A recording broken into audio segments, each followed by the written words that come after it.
स्मरण, चिंतन आणि चिंता हे 3 शब्द लक्षात घ्या.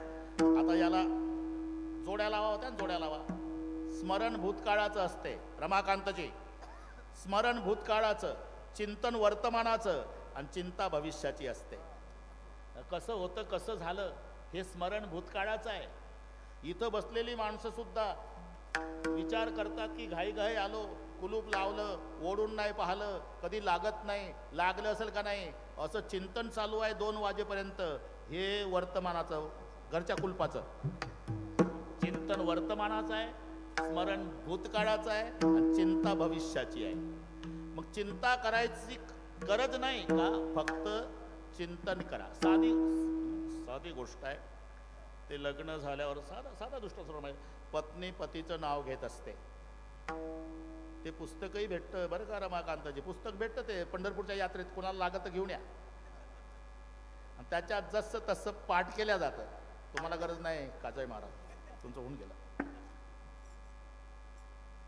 मोत्याचा पाऊस, सोन्याच्या धारा, राव निघाले लढाईवर अब्दागिरी धरा. साधी गोष्ट. एवढं नाटकी नाव पत्नी एकदा घेते, एकदा नाव घेण्याच्या बदल्यात पती तिला जन्मभर सांभाळतो. मग एकदा नाव घेतल्यावर पती जन्मभर सांभाळतो, तर रात्रंदिवस चिंतन केल्यावर पंढरीचा पांडुरंग झोपा काढल का? मग तुझी चिंता त्यासी सर्व.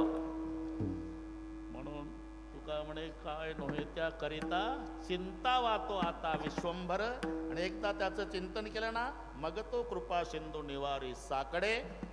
येरते पापुडे काय रंक. माऊलीचं भजन, ठरलेली चाल, उठायचं नाही कोणीच.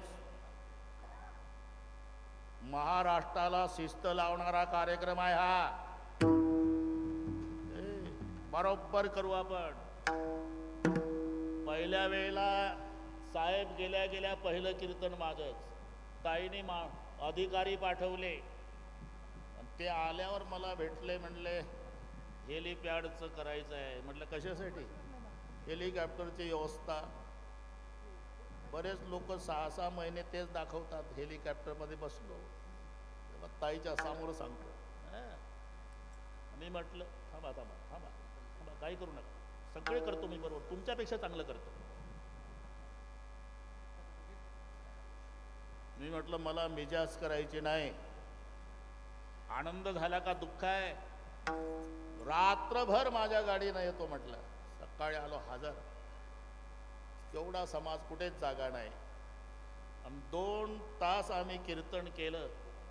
समाजही रडत होता, आम्ही रडत होतो. सगळ्यात जास्त खाकी कपडेवाले पोलीस आणि अधिकारी, DSP पर्यंत सगळे रडत होते. सगळ्यात जास्त रडले पोलीस खातं. आणि मग पत्रकाराने विचारल्यावर त्यांनी सांगितलं, साहेबाच आमच्या जीवनात साहेब नसते, आम्ही कोयते घेऊ जन्मभर ऊस तोडले असते. आम्हाला लोक शालूट घालतात, याचं कारण आमचे मुंडे साहेब आहे. का सांगतो? असं परोपकारी कार्य ज्याने केलं त्याला पुण्यात्मा म्हणतात. आणि तो पुण्यात्मा ज्या तिथीला देह ठेवतो त्याचं नाव पुण्यतिथी आहे.